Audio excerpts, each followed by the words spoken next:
The Boondokl Bedtime Stories by Dr. Robert Lefevre. Number 11. In the house next door, the home of Mrs. Arlette Black and her children H and Kelly, all was quiet. The children were out at school, and Mrs. Black, seated in her wheelchair, or on her throne as the great Boondokl herself, was working on her computer, running her business, advising people on how to make money by investing it in stocks and shares.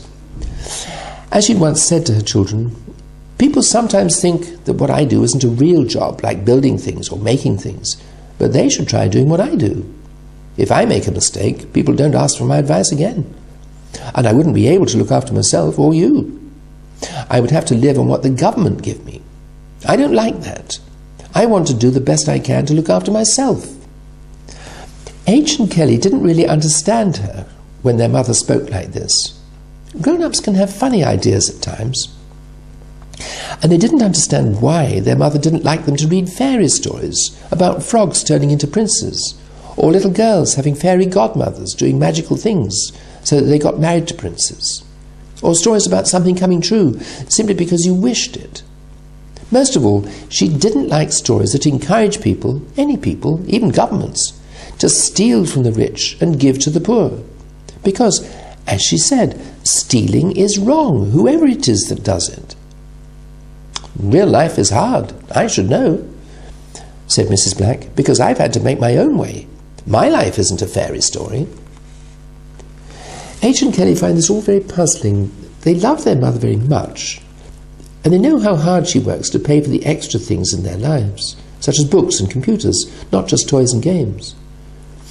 Other boys and girls at their school thought it was strange that their mother didn't want to be given money by anyone else, but wanted to earn it. They thought it was silly not to take money and other things if people wanted to give them to you, or if the government said you were entitled to have it. "I want to do the best I can on my own," said Mrs. Black, and she got on with her work. A doctor had once said to her that he liked looking after her because he pitied people who were disabled. "I don't need pity," said Mrs. Black from her wheelchair. "I'll find a doctor I can pay to look after me properly." The Venerable Charles Poodle, her next-door neighbour, had once asked her why she didn't go to church, particularly when there were so many people who'd be very happy to help her. "I don't believe in fairy stories," said Mrs. Black. She didn't mean to be rude. She just said what she thought. "You're a very kind man, Mr. Poodle, and thank you for your offer of help, but I don't need it, and I'm happy looking after myself."